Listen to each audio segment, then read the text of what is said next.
Maigret revient dans un nouveau film de Jean Delannoy, d'après le célèbre roman de Georges Simenon, L'affaire Saint-Fiacre.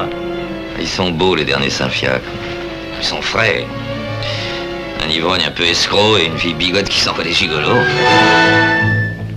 Une affaire comme jamais Maigret n'en a connu au cours de sa carrière. Une affaire qui le bouleversera.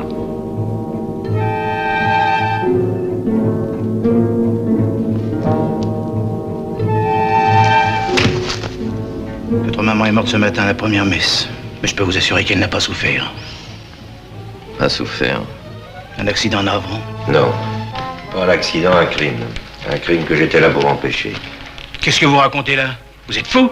Un crime extraordinaire commis par le plus étrange des assassins. Va-t-il pour la première fois mettre en échec le célèbre commissaire? Et vous, hein? Vous deviez agiter le grelot, flétrir la débauche, monnayer les absolutions contre les mea culpa, les hosties contre les secrétaires. Eh bien, répondez-moi, dites-moi que ça n'est pas vrai. Mais dites-le donc! Vous connaissez l'assassin, n'est-ce pas? Dieu le connaît. Dieu le connaît, mais Maigret le découvrira.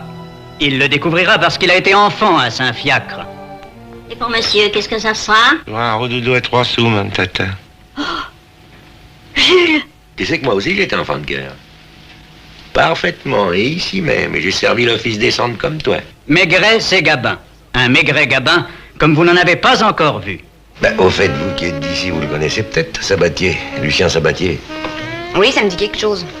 C'est pas un petit brun? Si. Il travaille pas dans un château des environs? Oui. Paraîtrait même qu'il saute la châtelaine. Enfin, c'est peut-être des ondits. Tantôt souriante et tendre. Je me souviens d'un homme à moustache qui m'a souhaité la bienvenue. Votre père. Et d'un petit garçon aux yeux bleus qui me regardait. Vous sentiez l'eau de Cologne il y a 10 mètres. Oh! Je m'en étais inondé. Vous êtes ferré sur Louis XVI? Oui. Moi, j'adore. J'en veux partout. On en mettra dans l'entrée, dans le living et plein la chambre. Un lit Louis XVI, c'est quand même autre chose qu'un cosy. Tantôt bouleversant de violence. 5 millions, c'est une bonne affaire, hein? Tellement bonne qu'il fallait pas que la pauvre vieille revoie son fils. Parce qu'il est peut-être pas brillant, le fils. Mais il n'aurait certainement pas laissé faire ça. Ils étaient 7 qui avaient intérêt à commettre ce crime. Un seul l'a osé. Qui?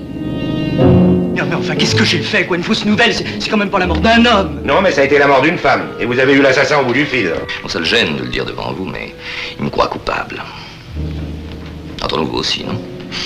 Vous avez un genre qui ne me plaît pas, Lulu, mais qui pourrait plaire au juge d'instruction. C'est pourquoi je vous conseille de mettre votre avocat en veilleuse et votre montre à l'heure. Une interprétation unique. Vous entendez? Elle se lève.